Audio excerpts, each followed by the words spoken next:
أعوذ بالله من الشيطان اللعين الرجيم بسم الله الرحمن الرحيم اللهم صل على محمد وآل محمد وعجل فرجه السلام علیکم ورحمۃ اللہ وبرکاتہ۔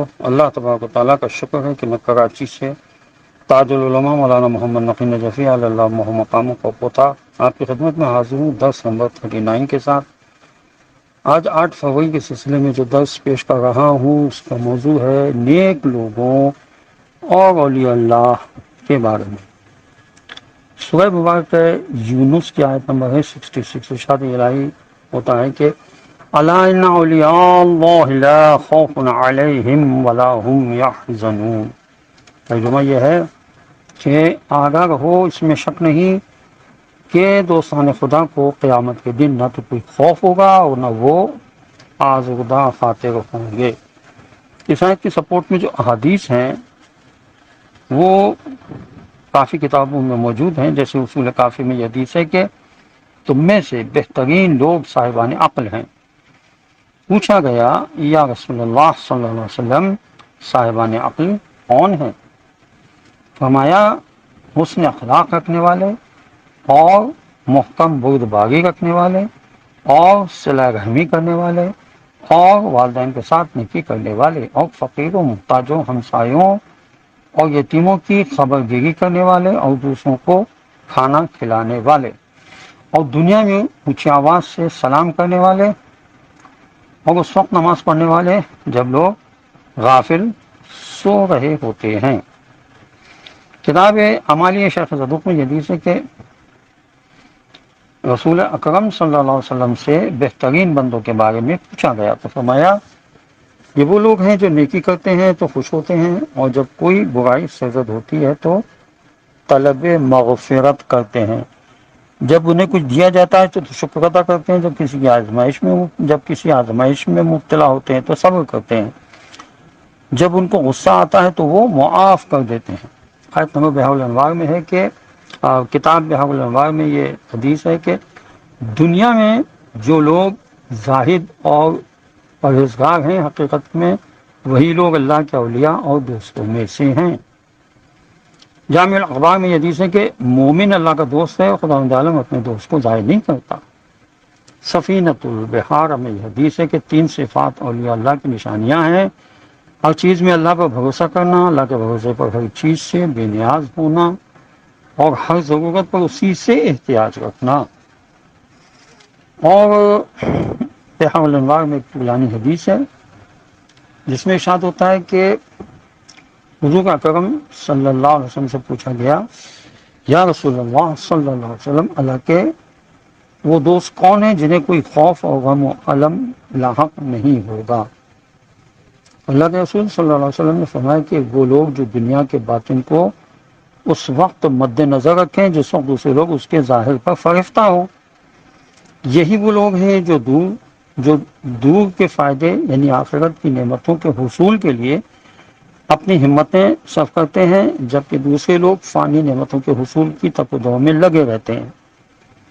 وہ لوگ ایسی خواہشات کو مار دیتے ہیں جن کے بارے میں خوف ہو کہ یہ انہیں مار دیں گی، اور ایسی چیزوں کو چھوڑ دیتے ہیں جن کے بارے میں وہ جانتے ہیں کہ یہ چیزیں عنقریب انہیں چھوڑنے والی ہیں۔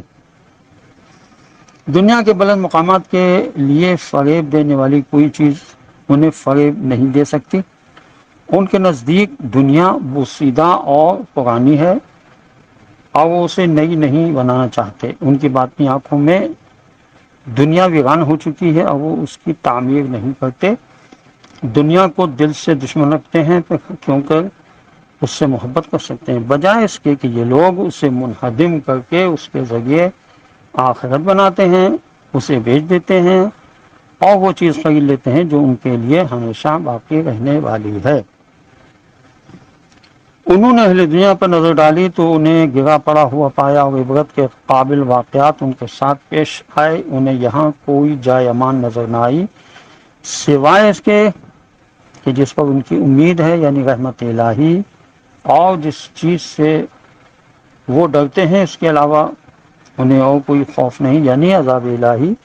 یہ بحار الانوار میں ایک طولانی حدیث ہے۔ اصول کافی میں حدیث ہے کہ جب اللہ کے اولیاء خاموش ہوتے ہیں تو ان کی خاموشی اللہ کا ذکر بن جاتی ہے، جب دیکھتے ہیں کہ ان کا دیکھنا عبرت بن جاتا ہے، اور جب بولتے ہیں تو ان کا بولنا حکمت ہوتا ہے، اور جب وہ چلتے ہیں تو ان کا چلنا لوگوں کے لیے برکت ہوتا ہے۔ اگر اموات کا کوئی معین وقت نہ ہوتا تو ان کی روحیں عذاب کے خوف اور ثواب کے شوق میں اجسام میں نہ رہتی۔ اللہم اجعلنا منہم۔ تو یہ سارے معاملات جو ہیں وہ مومن کے بارے میں ہیں، اور سورہ حجرات کی آیت نمبر 15 میں ارشاد ہوتا ہے کہ انما المؤمنون الذین آمنوا باللہ ورسولہ ثم لم یرتابوا وجاہدوا باموالہم وانفسہم فی سبیل اللہ اولئک هم الصادقون۔ سورہ حجرات کی آیت نمبر 15 میں ارشاد ہوتا ہے کہ سچے مومن تو بس وہی ہیں جو خدا اور اس کے رسول پر ایمان لائے، پھر انہوں نے کسی طرح کا شک شبہ نہیں کیا، اور وہ اپنے مال سے اور اپنی جانوں سے خدا کی راہ میں جہاد کرتے ہیں، یہی لوگ دعوی ایمان میں سچے ہیں۔ تو بحار الانوار میں کی حدیث ہے کہ مومن کے لیے مناسب ہے کہ اس میں 8 صفتیں موجود ہوں۔ نمبر 1، شدید مشکلات میں وقار اور متانت۔ نمبر 2، مصیبت کے واقع ہونے پر صبر۔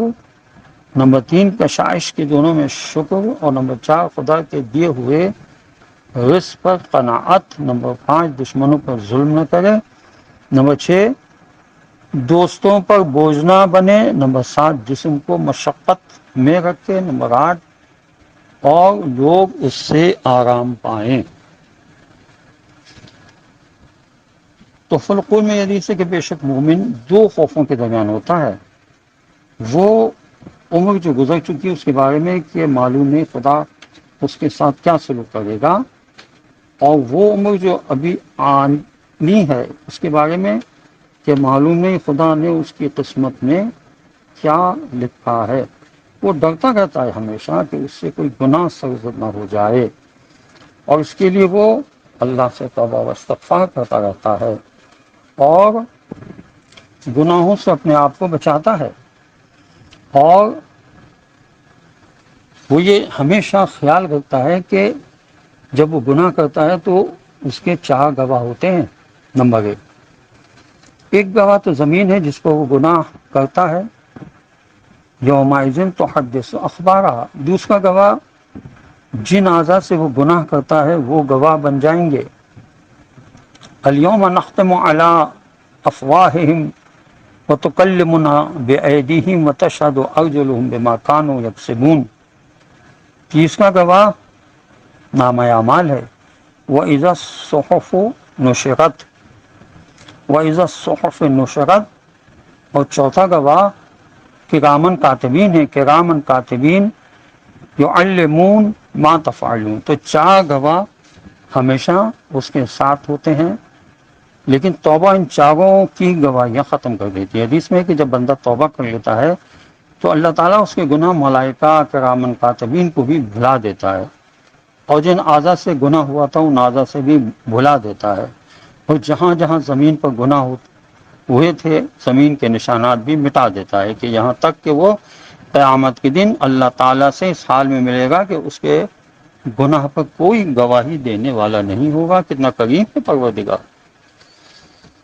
یہاں قابل غور نقطہ یہ کہ اللہ تعالیٰ نے ہمارے گناہوں کو مٹانے کے لیے ملائکہ کو بھی استعمال نہیں کیا، بلکہ اپنی طرف نسبت فرمائے کہ ان اللہ، یعنی اللہ بھلا دے گا۔ تو اس کا راز کیا ہے؟ تاکہ فرشتے قیامت کے دن نہ کہہ سکیں تم تھے تو نالائق مگر ہم نے تمہاری خطاؤں کو مٹا دیا۔ فرشتوں کے احسان سے اپنے بندوں کو اللہ نے بچا لیا اور اپنے غلاموں کی آبرو رکھ لی۔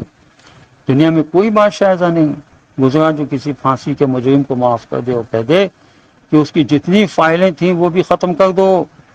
دنیا کے بادشاہ ایسا نہیں کرتے، وہ اگر معاف کرتے بھی ہیں تو بھی ان کے ہائی کورٹ اور سپریم کورٹ کی عدالتوں میں اس کے جرم کا ریکارڈ محفوظ رکھا جاتا ہے۔ لیکن قربان ہو جائیں اس پروردگار عالم پر کہ اپنے بندے کے گناہ کے تمام گواہ و دستاویزات اور اس کے جرائم کا تمام تر ریکارڈ اس کی توبہ پر ختم کر دیتا ہے۔ خداوند عالم اتنا مہربان ہے، خداوند عالم ہمیں توفیق عطا فرمائے کہ ہم گناہوں سے اپنے آپ کو بچائے رکھیں۔ خداوند عالم سے دعا ہے کہ پروردگار ہمارے امام زمانہ کے ظہور میں تعجیل فرما دے اور ہمیں ان کے اعوان و انصار میں شامل ہونے کی توفیق نصیب ہو۔ وآخر دعوانا ان الحمد للہ رب العالمین، وصلی اللہ علی محمد وعلی آلہ الطیبین الطاہرین المعصومین المظلومین۔ السلام علیکم ورحمۃ اللہ وبرکاتہ۔